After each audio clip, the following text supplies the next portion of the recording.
cost of living has never been higher. The rat race has never been fiercer. The pressure to be athletic and beautiful has never been bigger. And our quest to find love has never been more difficult. I could have a panic attack just thinking about it, let alone living it every day. A couple years back, I began to notice that a lot of my friends and myself too were suffering from panic attacks, insomnia, anxiety, even depression, all of which are direct results of stress. And the one thing I kept hearing over and over was, I feel really overwhelmed. It's just so overwhelming. Well, yeah, how could it not be? Between work, love and finances, we have constant deadlines and demands, which may explain why tens of millions of people suffer from stress-related illnesses worldwide. In fact, depression is 10 times more widespread than it was just a decade ago, which in part is because our nervous system just isn't equipped to deal with the stresses of the 21st century. So as technology and social media continue to evolve so rapidly, our issues and insecurities only get amplified. All the while, many of us are already battling with existing trauma from our younger years. We're just expected to know how to keep our head above water, despite the constant growth of stress, despite never learning how to cope. You can spend decades in education learning the skills for a job that you'll probably be fighting tooth and nail for anyway. But how about the skills to cope with the stress of that job, to cope with the stress of life? Now, I'm going to show you a little flowchart I compiled just to help illustrate my point.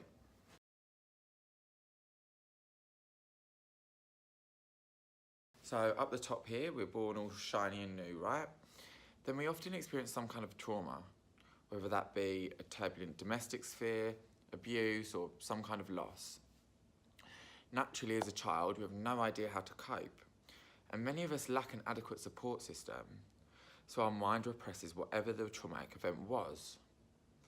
Then we grow into teenagers and usually experience another big event during puberty. That could be being bullied, coming to terms with sexuality, or our parents' divorce. Either way, it adds another complexity to the trauma that we've already bottled up. So now, as young adults, it's common for us to replace repression with rebellion. So by the time we begin to encounter obstacles, trauma and stress more regularly, we're already caught in a cycle of using unhealthy coping mechanisms, repressing and rebelling, because it's all we've ever known. We tend to do this over and over until eventually we surrender, give up, reach breaking point, shut down. However you want to refer to it, this is our realisation moment. The realisation that we are struggling to cope. The realisation that we need to change. It's at this point we will either re-enter the cycle or hopefully break it and reach the final stage of coping, recovery. So a couple of years ago I began having random panic attacks and I didn't know why. The only thing I could pinpoint was feeling under constant pressure to perform at such a high standard, which is not only unrealistic, it's also extremely unhealthy. So when I did begin seeing a counsellor, it became clear that I was still hugely affected by losing my mum 20 years ago. 20 years, it's a long time, and yet I was still affected, because when issues are left unresolved, they fester.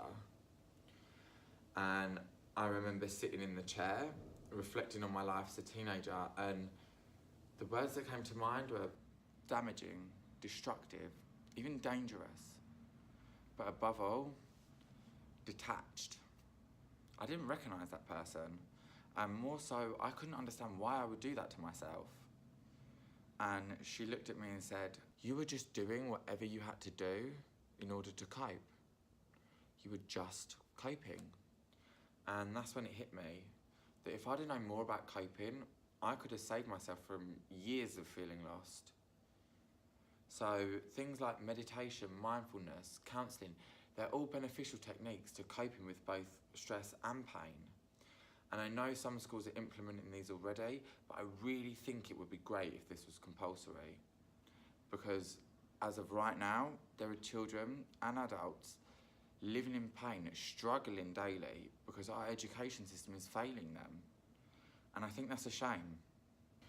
So if you agree and want to give our kids a better shot at healthy minds and happier futures, then please like and share, but most importantly, sign the petition in the link below.